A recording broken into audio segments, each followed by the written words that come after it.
وقت ایسا آیا کہ انگریزوں نے ہندوستان کو 200 سال تک اپنا غلام بنایا.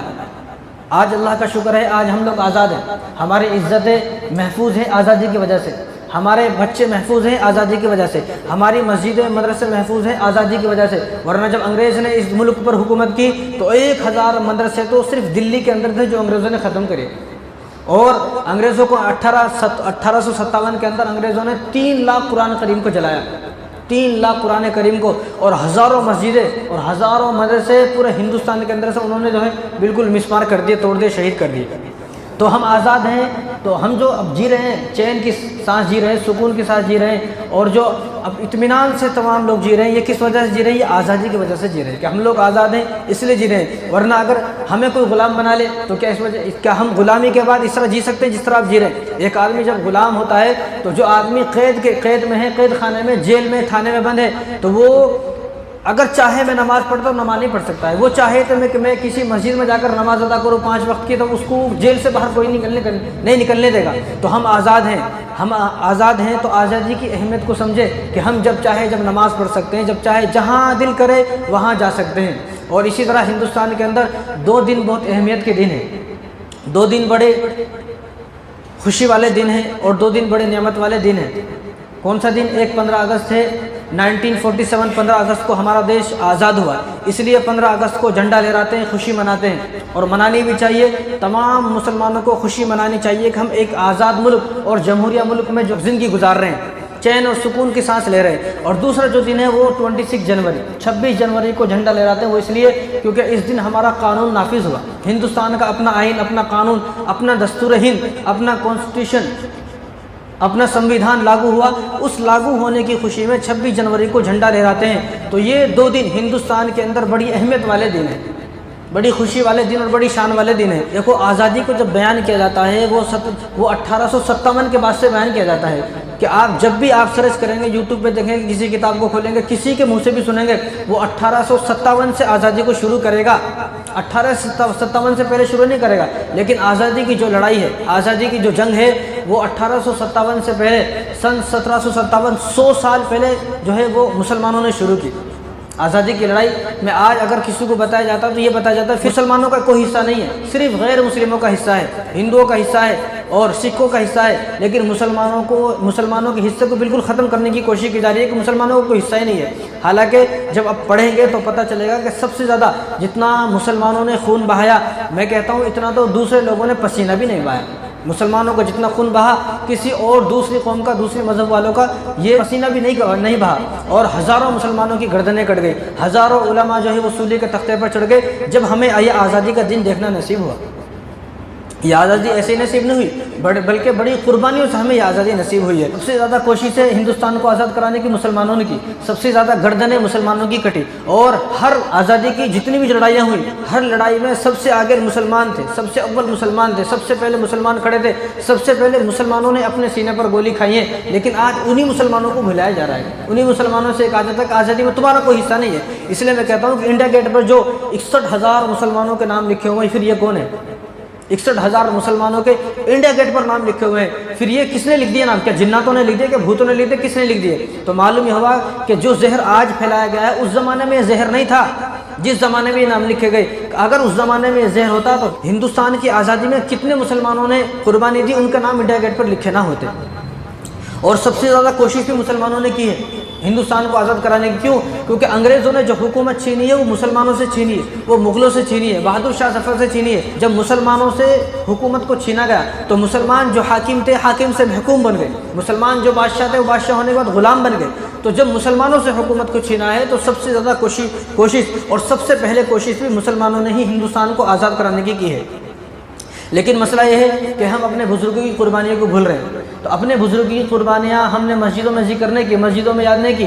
ہم مسجدوں میں صرف قرآن کی باتیں ہوتی ہیں، بہت اچھی باتیں ہونی چاہیے، حضور کی سیرت باتیں ہوتی ہیں، بہت اچھی باتیں ہونی چاہیے، صحابہ اور تابعین، تبع تابعین، اکابرین اور بزرگان دین کی باتیں ہوتی ہیں، بہت اچھی باتیں ہونی چاہیے. لیکن اس کے ساتھ ساتھ مسجدوں میں ہمارا دیش کیسے آزاد ہوا، کس نے آزاد کرایا، اور ہمارے دیش کو آزاد کرانے میں مسلمانوں کا کردار کیا ہے، کتنے مسلمان لٹ گئے پٹ گئے، کتنے مسلمان اپنے گھر سے بے گھر ہو گئے، کتنے مسلمانوں کی گردن کٹ گئی، یہ بھی مسجدوں میں بات ہونی چاہیے. جب مسجدوں میں یہ بات نہیں ہوتی ہے تو دوسرے لوگوں نے جو دوسری قوم کے دوسرے مذہب کے لوگ ہیں انہوں نے ہماری ان بات کو ممبر پر نہ کرنے کی وجہ سے مطلب یہ نکالا کہ مسلمانوں کا کوئی حصہ نہیں ہے ہندوستان کی آزادی میں، اور مسلمانوں کو اپنے دیش سے کوئی محبت ہی نہیں ہے، ان کو اپنے دیش کی کوئی پرواہ نہیں ہے، اپنے ملک کی ان کو کوئی پرواہ نہیں ہے، کوئی ان کو اپنے ملک سے محبت نہیں۔ کیوں؟ کیونکہ ہماری مسجدوں سے یہ آواز نہیں آتی کہ ہمارے دیش کو کس نے آزاد کرایا۔ جب ہم اپنے اکابرین کو خود ہی بھول گئے، جب ہم لوگ ہی اپنے اکابرین کو بھول جائیں گے تو دوسرے لوگ کہاں یاد رکھیں گے؟ آج اگر 26 جنوری کے پروگرام میں آپ جائیں، 15 اگست کے پروگرام میں آپ جائیں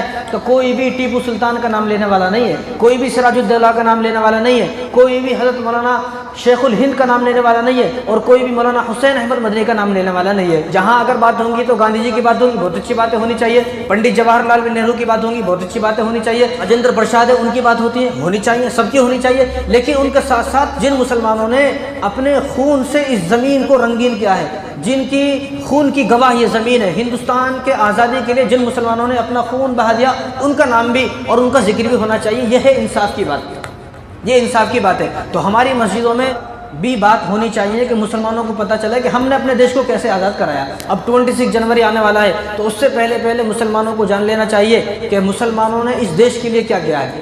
مسلمان وہ کون مسلمان تھے کہ جنہوں نے اس دیش کو آزاد کرانے کے لیے اپنی جان دی اور سولی پر چڑھ کے وہ کون مسلمان تھے۔ تو ہم لوگ اللہ کا شکر ہے الحمدللہ اپنے ماضی کو بھولنے والے نہیں ہیں۔ جن لوگوں نے اپنے ماضی کو بھلا دیا، اپنے کابرین کو بھلا دیا، اپنے بزرگان کو بھلا دیا، اپنے علماؤں کی اور اپنے بڑوں کی قربانی کو بھلا دیا، وہ قوم کبھی ترقی نہیں کر سکتی۔ اتہاس اس قوم کو بھلا دیتا ہے، تاریخ میں اس قوم کا نام نہیں لکھا جاتا۔ اس لیے ہماری ذمہ داری ہے کہ ہم اپنے اکابرین کا نام لیں، اپنے اکابرین کا تذکرہ کریں، اور جو ماضی میں ہمارے اکابرین اس ہندوستان کی آزادی کے لیے شہید ہو گئے ان کا نام لینا ہمارے اوپر فرض ہے، فرض عین ہے۔ ان حالاتوں میں تو جن حالاتوں میں مسلمانوں کو ایک طرف کیا جا رہا ہے اور مسلمانوں کو کہا جاتا ہے کہ ہندوستان کی آزادی میں تمہارا کوئی حصہ نہیں ہے، اس موقع پر ہر مسلمان کو یہ پتہ ہونا چاہیے، فرض عین ہے اس کو پتہ ہونا کہ مسلمانوں کا کردار ہندوستان کی آزادی میں کیا ہے۔ حضور کا ہم یہاں پر تذکرہ کیوں کرتے ہیں؟ حضور سے ہمیں محبت ہے۔ قرآن کا تذکرہ کیوں کرتے ہیں؟ قرآن سے ہمیں محبت ہے۔ ہمیں خواجہ غریب نواز کا یہاں پر تذکرہ کیوں کرتے ہیں؟ کیونکہ ان سے ہمیں محبت ہے۔ غوث پاک کا یہاں تذکرہ کیوں کرتے ہیں؟ کیونکہ ان سے ہمیں محبت ہے۔ اللہ کا تذکرہ، اللہ کے قرآن کا تذکرہ، حدیث کا تذکرہ اور نمازوں کا تذکرہ، روزے کا تذکرہ، زکوٰۃ کا تذکرہ، قربانی کا تذکرہ، یہ سب کیوں ہوتے ہیں؟ یہ اس لیے ہوتے ہیں کہ ہمیں ان تمام چیزوں سے، تمام ارکانوں سے محبت ہے۔ تو اپنے ملک کا بھی یہاں تذکرہ ہونا چاہیے اور یہ ثبوت دینا چاہیے کہ ہمیں بھی اپنے ملک سے محبت ہے۔ کیوں ہمیں اس طرح محبت ہے اپنے ملک سے کہ جب ہماری حکومت تھی، ہماری حکومت جب تھی ہندوستان پر، تو ہم نے ہندوستان کو ایسا سجایا کہ لوگ ہندوستان کو سونے کی چڑیا بولنے لگے۔ کیا بولتے تھے؟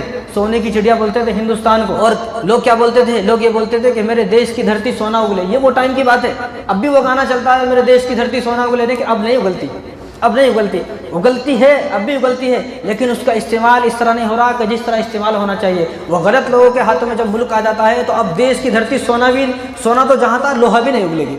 اس زمانے میں ہمارے اکابرین نے اتنا اس دیش کو سجایا اور اس دیش کی اتنی حفاظت کی کہ لوگ یہ کہنے پر مجبور ہو گئے کہ ہندوستان کی زمین تو سونا اگلتی ہے، اور ہندوستان کی ہر چیز جو ہے وہ سونے کے بھاؤ میں بکتی تھی دوسرے ملکوں میں۔ جو وہ زمانہ تھا، پیسوں کا زمانہ نہیں تھا، اس زمانے میں کاغذ کے نوٹ نہیں چلتے تھے، یہ سکے نہیں چلتے تھے، اس زمانے میں جو سکے چلتے تھے وہ سونا سکہ چلتا تھا۔ تو ہندوستان میں جو کھیتی ہوتی تھی، جو پیداوار ہوتی تھی، وہ اتنی قیمتی ہوتی تھی کہ یہاں کی پیداوار جو ہے وہ دوسرے ملکوں میں سونے کے بھاؤ بکتی تھی۔ جب دوسرے ملکوں سے سونا آتا تھا تو سارے ملکوں کا سونا یہاں کا جمع ہوتا تھا۔ کتنا ہے وہ آگے آپ چلتے رہیں گے، سنتے رہیں گے تو آپ کے سامنے وہ باتیں آتی رہیں گی۔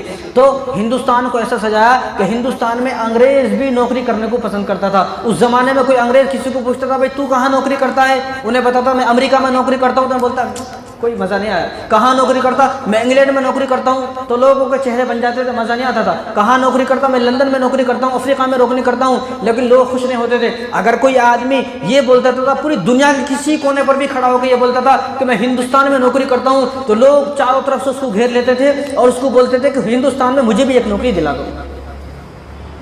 ہندوستان سونے کی چڑیا تھا، کیونکہ یہاں سے کوئی آدمی اگر ایک سونے کا سکہ لے کر بھی جاتا تو وہ اپنے ملک جب یہاں سے جاتا تھا وہ کروڑ پتی ہو جاتا تھا۔ اس ٹائم میں لوگ یہاں پر نوکری کو پسند کرتے تھے، انگریز تڑپتے تھے کہ یہاں پر نوکری کی جائے۔ تجارت میں اول نمبر تھا ہندوستان پوری دنیا میں اس وقت میں، جب مسلمانوں کی حکومت تھی، مسلمانوں نے 800 سال ہندوستان پر حکومت کی، اس وقت میں تجارت میں اول نمبر تھا ہندوستان، اور ہندوستان میں لوگ نوکری کرنے کو پسند کرتے تھے۔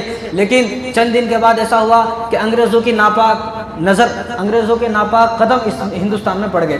ہندوستان میں انگریز کب آئے؟ آمد و رفت تو ہندوستان میں انگریزوں کی 1498 سے شروع ہوئی، 1498 سے آمد و رفت شروع ہو گئی۔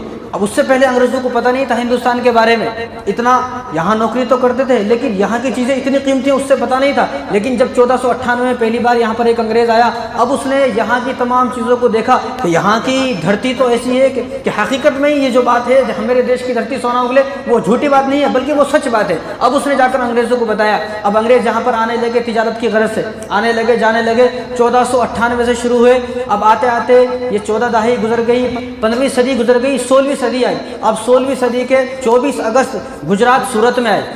سب سے پہلے انگریز کا جو پورا ٹولہ آیا ہندوستان کے اندر وہ 1608 کے اندر 24 اگست گجرات سورت کے اندر آیا پورا ٹولہ۔ اور اس کے بعد انہوں نے سوچا کہ یہاں پر اس کے 200 سال تک تو خالی آتے رہے جاتے رہے، تجارت کی غرض سے یہاں سے مال لے کے جاتے بیچتے تھے، بس خاموش تھے۔ لیکن اس کے بعد جب 1615 ہوا، 1615 عیسوی میں سر ٹھومس ایک انگریز ہے تو اس نے جہانگیر سے اجازت مانگی، جو بادشاہ جہانگیر تھا اس نے اجازت مانگی بادشاہ جہانگیر سے کہ ہم یہاں پر اپنی ایک کمپنی بنانا چاہتے ہیں، اپنی ایک فیکٹری بنانا چاہتے ہیں۔ تو انہوں نے اجازت نہیں دی۔ لیکن ایسا ہوا کہ جہانگیر بادشاہ جو تھے ان کی ایک بیٹی تھی، تو وہ بیٹی محل میں تھی اپنے گھر میں، محل میں آگ لگ گئی تو بیٹی پوری جل گئی تھی ان کی۔ اب وہ بیٹی جب پوری جل گئی، اس زمانے میں انگلش دوائی نہیں تھی، اس زمانے میں جڑی بوٹیوں سے حکیم اور طبیب تھے وہ علاج کرتے تھے، تو انہوں نے اپنی بیٹی کا خوب علاج کرایا لیکن ان کی بیٹی ٹھیک نہ ہو پائی۔ تو سر ٹھومس تھا، اس نے پہلے اجازت مانگی تو جہانگیر نے منع کر دیا تھا۔ اب 1615 کے اندر یہ آیا کہ ان کے پاس، جہانگیر بادشاہ کے پاس، کہا کہ میں آپ کی بیٹی کو ٹھیک کر سکتا ہوں۔ جہانگیر بادشاہ نے کہا کہ اس سے بڑی خوشی کیا ہو سکتی ہے، کیونکہ یہاں پر میرے بچے ہیں، آپ کے کسی کے بچے ہیں۔ ایک انسان کو سب سے زیادہ اگر محبت ہوتی ہے تو اپنی اولاد سے محبت ہوتی ہے۔ آدمی اپنی اولاد کے لیے سب کچھ کر سکتا ہے، سب کچھ قربان کر سکتا ہے، مر سکتا ہے، مار سکتا ہے، سب کچھ کر سکتا ہے۔ تو وہ بھی ایک باپ تھا، ایک باپ ہونے کے ناطے اس نے کہا اگر تم نے میری بیٹی کو ٹھیک کر دیا تو میں تمہیں اجازت دے دوں گا، تم ہندوستان میں اپنی کمپنی بنا سکتے ہو۔ بس اس نے انگلش دوائیوں سے ان کی بیٹی کا علاج کیا، جہانگیر کی بیٹی ٹھیک ہو گئی۔ جب جہانگیر کی بیٹی ٹھیک ہو گئی تو ان کو اجازت مل گئی۔ اب انہوں نے 1615 کے اندر ایسٹ انڈیا کمپنی کے نام سے سورت گجرات کے اندر اپنی ایسٹ انڈیا کمپنی قائم کر دی۔ اب ان کی جڑ جم گئی۔ انہوں نے سب سے پہلے سورت کے اندر ایسٹ انڈیا کمپنی قائم کی، اس کے بعد بنگال کے اندر، مدراس کے اندر، اس کے بعد آہستہ آہستہ پوری ہندوستان میں پھیل گئے۔ لیکن ابھی انہوں نے حکومت کرنے کے بارے میں سوچا نہیں، ہندوستان پہ قبضہ کرنے کے بارے میں سوچا نہیں۔ کیوں نہیں سوچا؟ کیونکہ انہوں نے یہاں پر کب قائم کی ہے؟ سن 1615 کے اندر اپنی ایسٹ انڈیا کمپنی قائم کی ہے، لیکن اس کے بعد سن 1707 تک کسی انگریز کی ہمت نہیں تھی کہ وہ انگریز ہندوستان کی ایک چھوٹی سے چھوٹی عمارت پر بھی غلط نظر ڈال سکے۔ کیوں؟ کیونکہ اس زمانے میں اورنگزیب عالمگیر رحمۃ اللہ علیہ بادشاہ زندہ تھے، ان کے زندہ رہتے ہوئے کسی انگریز کی ہمت نہیں تھی کہ وہ کسی ہندوستان کی ایک چھوٹی سی اینٹ پر بھی اپنا حق جما لے، یا یہ کہتے ہندوستان کے ایک چھوٹے سے گاؤں کے بارے میں بھی یہ نہیں کہہ سکتا تھا اس گاؤں پہ میری حکومت ہے۔ لیکن جب 1707 کے اندر اورنگزیب عالمگیر رحمۃ اللہ علیہ کا انتقال ہوا تو ان کی جڑیں مضبوط ہو گئی کہ ان کا راستے کا جو کانٹا تھا، اورنگزیب عالمگیر رحمۃ اللہ علیہ کو اپنے دیش سے اتنی محبت تھی کہ جن کو آپ بدنام کیا جاتا ہے ان کی ہسٹری آپ پڑھ کر دیکھیں۔ اب میرے پاس اتنا وقت نہیں ہے کہ میں ان کی ہسٹری بتاؤں گا، میرے پاس اور بہت ساری چیزیں ہیں بتانے کی، تو آپ ان کی ہسٹری پڑھ کر دیکھیں ان کو اپنے دیش سے کس طرح محبت تھی۔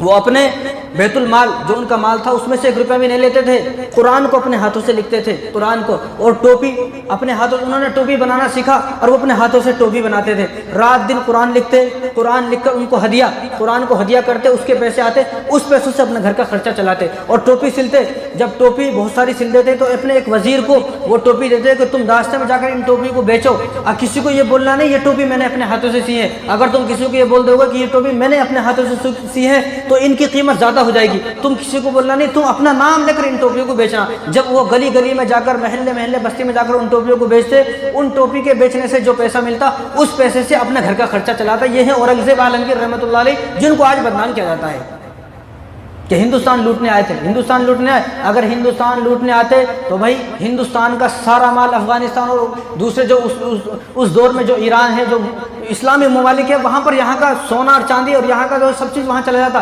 ساری دولت وہاں چلی جاتی، لیکن وہ کبھی بھی اس ہندوستان کی دولت کو کسی دیش میں لے کر نہیں گئے، بلکہ ہندوستان کی دولت کو ہندوستان میں رکھا۔ تبھی تو ہندوستان کی زمین کو اس وقت سونے کی چڑیا بولتے تھے، ہندوستان کی زمین کو یہ بولتے تھے کہ ہندوستان کی زمین سونا اگلے، اور ہندوستان کو سونے کی چڑیا بولتے تھے، اس لیے کہ انہوں نے اپنے دیش کے ساتھ غداری نہیں کی۔ لیکن آج بعض کمزرف لوگ، کمینے لوگ، نالائق لوگ ان لوگوں کو، اورنگزیب عالمگیر رحمۃ اللہ علیہ کو، ٹیپو سلطان کو، نواب سراج الدولہ کو دیش کا غدار بتاتے ہیں۔ بس اللہ ان کو ہدایت دے، اللہ ان کو ہدایت دے اور ان کو صحیح راستہ دکھائے۔